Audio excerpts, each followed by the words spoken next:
What's going on, everybody? Happy Friday. I just want to start off this video by saying on a scale of 1 to 10 of looking homeless, I look like I'm about a 7, but just got done the workday and wanted to make this quick video for you guys about Fundrise. So first and foremost, I'm going to talk about the 4Q 2020 dividend that I received from Fundrise, and then I'm going to couple that with a new fund that they're releasing, which actually gives you a little bit more liquidity, which I think is pretty awesome. And so we're going to talk a little bit about that and talk a little bit about the investments that I have. I've had a couple people in my WhatsApp group as well as a couple people in the comment section asking if I could do an update video, and it's been a couple months. So let's get into it, man. Let's talk about it. Do I get a drive-through daiquiri or do I get a coffee? Drive-through daiquiri, coffee, drive-through daiquiri, coffee, drive-through daiquiri. Okay, so I'll be streaming in about an hour's time. By the time you guys are actually watching this video, the stream will probably have already occurred. If you guys aren't familiar already and you guys are not already subscribed to our streaming channel between me and Kyle, Passive Income Investor, please go ahead and do so. We entertain and stream every single Friday and allows you guys to ask us questions as well. Last week, I stayed on an extra 2 hours and answered everybody's questions and just kind of kept going for as long as I could until I eventually passed out and went to sleep. So if you guys are interested in asking me more questions about Fundrise, this video, any other video, feel free to hop in the stream and I'll see you guys there. Getting back into Fundrise. So today, as I mentioned, 2 things I want to talk about. Obviously, let's just take a quick login here. And for those of you guys that don't know anything about Fundrise, it's basically allowing you to invest in different funds across the US that are specifically investing in LA or Washington, DC, or some of the other places throughout the world. But anyway, or rather the US. But anyway, specifically talking about my portfolio within here and then getting a little bit more deeper into the dividends aspect of things. So I have about $7,500 in the supplemental income plan, which is mostly focusing towards getting debt. You can see at the moment we have about 77% of the portfolio invested into debt and 23% invested into equity, which is kind of cool, like that little aspect of things. And I've noticed as well that they kind of lowered my account level to core, whereas it used to be like advanced and stuff of the like. So not exactly too sure what's up with that, but at the end of the day, can't complain. Specifically on this $7,500 investment here, in 1Q, I made a $65 dividend. Now keep in mind, I've been slowly ramping up the investments in the portfolio for Fundrise every single month over the course of the past, I guess, year and a half at this point.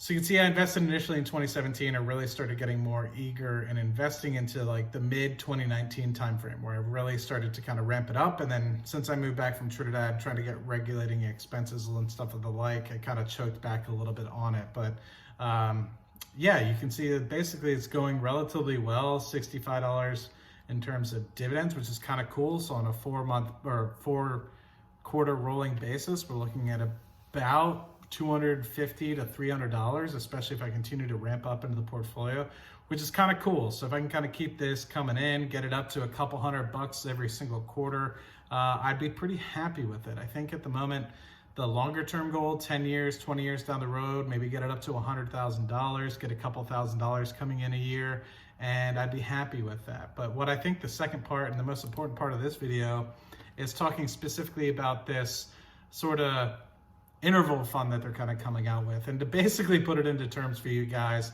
it's a real estate investment trust that's going to have not daily liquidity, but a daily share price that you'll be able to see. And the one cool thing about this that I truly enjoy comparatively to the other funds that we have in Fundrise is that there's no cap. Like you're not going to have an income 2019 fund, an income 2020 fund, or income 2019 2 fund. Like I don't like that aspect of Fundrise. Well, I do enjoy the platform and I do like the aspect that it's very hands-off. Just put your money in and invest for you on your behalf, and you get a dividend every couple months. So it's very good for the passive investor. What I dislike is at tax season having to see all the different funds that I'm invested in, especially when I had a lot of those K1s. Luckily, I've been able to get rid of those K1s and consolidate them into some of the other funds where I'm able to not have to deal with K1s anymore. But the nice thing about this is that it will allow you to get a 1099 dividend form, which I think is extremely lucrative comparatively to some of the other funds that they had K1s in. And I think you can still invest in K1s. But it seems like this is going to be trying to be their flagship product. So I feel like they're going to try to move everyone and convince everyone to kind of move into this this sort of portfolio. And I think that this is basically just them recognizing how much of a headache it is to say have LA, have DC, have a national fund, have a growth fund. And so I think what they've recognized is that, hey man, like let's just get one individual fund, everyone puts their money into it, and we just buy a lot of real estate. Now, I think that the thing that I've kind of recognized here is that it's not specifically focusing on specific areas anymore, which was kind of the lucrativeness of Fundrise in my opinion. If you wanted to concentrate on growth in LA, you could do that. If you wanted to concentrate on, say, income and some of those other areas, you could look for those C to B properties that are incoming a little bit more, not necessarily those high quality A-class assets that might grow a little slower, but have a little bit less, I guess, volatility in terms of the price of them. So I'm kind of curious as to how they're going to really distinguish this from some of the other funds. I recognize that the liquidity aspect of things, or being able to pull money in and out, is going to be a lot easier in this, because it is going to be kind of like a more managed daily sort of fund price, where the net asset value is going to be, I guess, priced every single day as opposed to once a week or every couple months, like it is right now in Fundrise.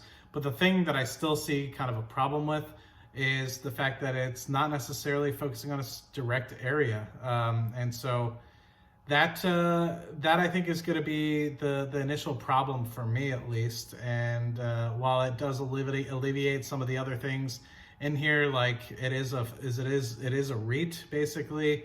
It's going to be updating every day.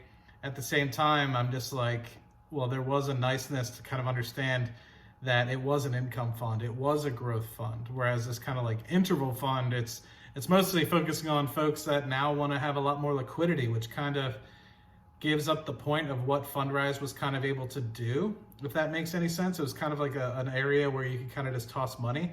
So I understand I guess the more common appeal of a Fundrise going into this sort of direction, which makes it a little bit more appealing for the rest of the broader market. But the thing that I liked about it, and the thing that I think other folks potentially liked about it as well, is it gives you the hands-off approach to real estate investing without having to really, like, anyway, I think I'm dragging on about it, but I think you guys kind of understand where I'm kind of going with it.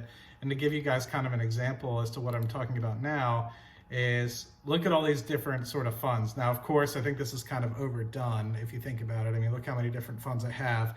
And this is when you kind of just put it on autopilot, and every time you put it $100, it'll move it to here, move it to there, move it here, move it to there. But like, how many different income fund REITs do I have here? Like, I have 1, 2, 3, 4, like, anyway. But you can start to see that I actually do have some money starting to go into this interval fund, which is kind of cool. But at the same time, it's just like, what is it exactly investing in? And you'll have the transparency, of course, and you'll have the different projects that it's going to be invested in. But at the same time, it's like, you know, how long until this thing gets up and running? I know they want to get to $1 billion and everything they like, but you can kind of see right now, they have $200 of my money, but they don't have any projects. So I'm not getting any money from this at the moment. So I'm just really curious at what point I'm actually going to start seeing projects. Are they going to just basically try to combine different funds? Are they going to buy out the other funds? Are they going to buy out the E-REITs?